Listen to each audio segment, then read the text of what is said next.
From the very beginning, I knew I wasn't the son-in-law my in-laws had envisioned for their cherished, sensitive daughter. My wife, Monica, had always been the center of their universe, their little princess. To them, I was merely an outsider, an unwelcome presence who had disrupted the perfect pedestal they had placed her on since childhood. They never openly voiced their disapproval, but their actions spoke louder than words. No matter how much effort I put into our marriage, how deeply I loved Monica, or how much I contributed, at best, they tolerated me. At worst, they treated me like an unfortunate necessity, someone they had to endure solely for Monica's sake. While I had to ask for even the simplest things, Monica received them effortlessly, no questions asked. The odds were stacked against me, yet I convinced myself that it didn't matter. Our marriage was about Monica and me, not her parents. I clung to the hope that, with time, they would see me for who I truly was, that they would recognize the depth of my love for her. But they never did. The warning signs had always been there.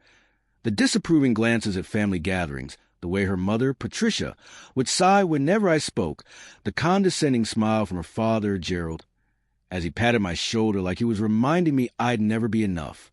They talked to Monica, completely ignoring my presence, as if I were invisible. But it wasn't just the small things. There were undeniable moments, like when they planned a family vacation and conveniently left me out, or when Patricia redecorated our house without bothering to consult me, as if my opinion was irrelevant. Gerald once dismissed my entire career with a single remark, claiming I lacked ambition. And Monica, she never defended me. I didn't know if it was out of fear, indifference, or something far worse. That deep down, she agreed with them. That realization cut deeper than anything else. Still, I endured. I loved my wife. I told myself that if I held on long enough, they would eventually accept me, that they would see I was worthy of her. But love alone is not always enough. Everything unraveled on a single night. I came home drained from work, looking forward to the simplest comforts, a hot shower, a quiet meal, maybe a peaceful evening. But the moment I stepped inside, I sensed something was wrong. The air was heavy, the lighting dim, and an unsettling silence filled the house. Monica wasn't curled up on the couch with a book like she usually was. My heart pounded as I heard hushed voices from the living room. Stepping in, I saw Monica sitting stiffly on the couch, arms tightly crossed. Her parents stood nearby, their expressions cold and expectant. They weren't just visiting. They were waiting for me. I set my keys on the table, shutting the door behind me, keeping my voice steady. "What's going on?" Patricia and Gerald exchanged a glance before Monica finally spoke. Her voice was distant. "We need to talk." Such simple words, yet they carried a sense of finality. Gerald stepped forward, his expression unreadable. Then, in a voice that sounded rehearsed, he said, "You're not the right match for Monica." I blinked, the words hitting like a punch to the gut. His tone remained firm, practiced. "We've tolerated this marriage long enough, but it's clear Monica deserves better. You're holding her back." My hands clenched into fists at my sides as I turned to Monica, searching her face, desperate for her to deny their words, to fight for us. But instead, she met my gaze and said, "No one wants you here." The breath left my lungs. For a moment, I refused to believe it, that my wife could say something so cruel. But when Patricia and Gerald nodded in agreement, the reality settled in. I had never truly been a part of their family. I looked at Monica one last time. "Is this what you want?" For a fleeting second, something flickered in her eyes. Guilt, perhaps. But then she nodded. That was it. I didn't argue. I didn't plead. I simply turned and walked upstairs. The framed photos along the hallway seemed to mock me. Snapshots of a man who had once believed in love, in loyalty, in fighting for a marriage. But some battles are lost before they even begin. I had been a fool. Without hesitation, I packed swiftly, methodically, clothes, shoes, personal items, anything that belonged to me. I refused to leave even the slightest trace of myself in that house. By the time I descended the stairs, my hands trembled, my vision blurred, but I refused to break down in front of them. Patricia and Monica stood in silence, while Gerald scrolled through his phone as if he had more pressing matters to attend to. I turned to Monica one last time, hoping, needing her to say something, anything, but she simply looked away. So I walked out. The night air bit at my skin as I tossed my suitcase into the back seat of my car. My grip tightened around the steering wheel, knuckles turning white. I sat there for what felt like an eternity, staring at the house that had never truly felt like home. Then, without hesitation, I started the engine and drove off. The roads blurred into obscurity, the streetlights mere streaks of color. I didn't register the route I took or the traffic signals I passed. At some point, I found myself in front of a rundown budget motel. Without a second thought, I checked in, unconcerned about the cost.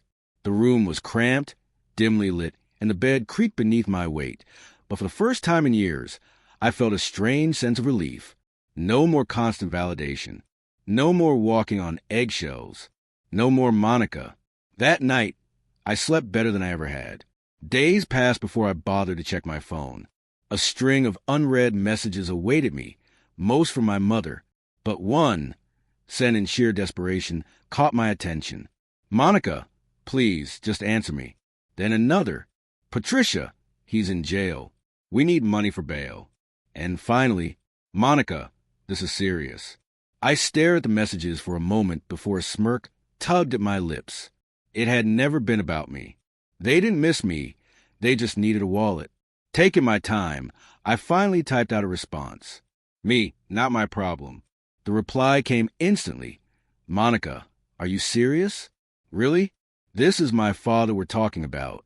The next message nearly made me chuckle. "Monica, you're my husband. You can't just abandon us." Husband, a title that had never meant anything when I was the outsider, the unwanted one. But now, when their world was unraveling, I was suddenly supposed to play the devoted spouse? The phone rang. I let it vibrate in my palm for a few seconds before answering. My voice was calm.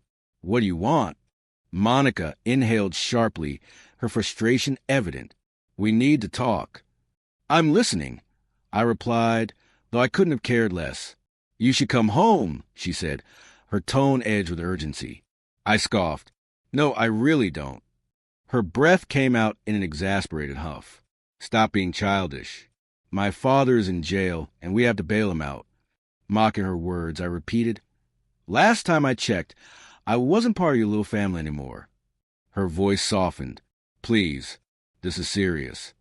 Hearing Monica say "please" was almost enough to make me feel sorry for her. Almost. Even though I already knew the answer, I asked, "And what exactly do you need from me?" A pause. Then, finally, she admitted, "Money for bail." Bingo. Dragging out my response, I said, "So this isn't about me at all. It's about what I can give you." She snapped, "This is family." I laughed, shaking my head. "That's funny, because 2 days ago, when you told me no one wanted me, I wasn't family then." Silence. She had no argument. Still, she tried again. "My father is in serious trouble." I cut her off. Maybe now he'll understand what it's like to be powerless. A sharp inhale. "You don't mean that." I smirked. "I absolutely do." Her voice wavered between anger and disbelief. "I can't believe you're doing this." But I could, and for the first time in a long while, I had no regrets that I twisted the knife. "Figure it out without me, just like you always wanted." Before Monica could say another word, I ended the call. For a moment, I stared at my phone as more messages flooded in. Patricia was desperate. Gerald, unsurprisingly, had nothing to say. Not that he had much of a choice, considering he was behind bars. I could have helped. I could have wired the bail money and gone back to playing the obedient puppet. They had always assumed I'd be, but that man no longer existed. They had built this mess. Now they could sit in it. Monica called 7 more times. I ignored each one. Patricia's text became frantic, while Gerald, the man who had never shown me an ounce of respect, finally broke his silence. "Gerald, we don't have time for your childish tantrum. Be a man and take care of your family." I laughed.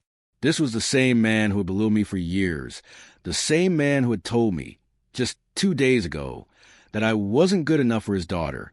And now, suddenly I was supposed to save him? I put my phone down and went on with my day. I took my time. Leaning back against a motel chair, I sipped my coffee, watching the world go by. I ordered room service. I enjoyed the peace, all while their world was crumbling. It wasn't until late afternoon that I finally decided to move, but I didn't rush to their house. I made them wait. I took detours, stopped at a gas station, bought a bottle of water, and strolled around aimlessly before finally pulling into their driveway. The shift in energy was almost amusing. Gerald, usually so composed, now paced anxiously, fists clenched at his sides.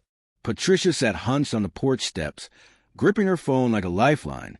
Monica stood stiffly, arms crossed, trying and failing to look unaffected. As soon as I stepped out of the car, all three of them snapped to attention. Gerald was the first to break the silence. "Where the hell have you been?" I smirked.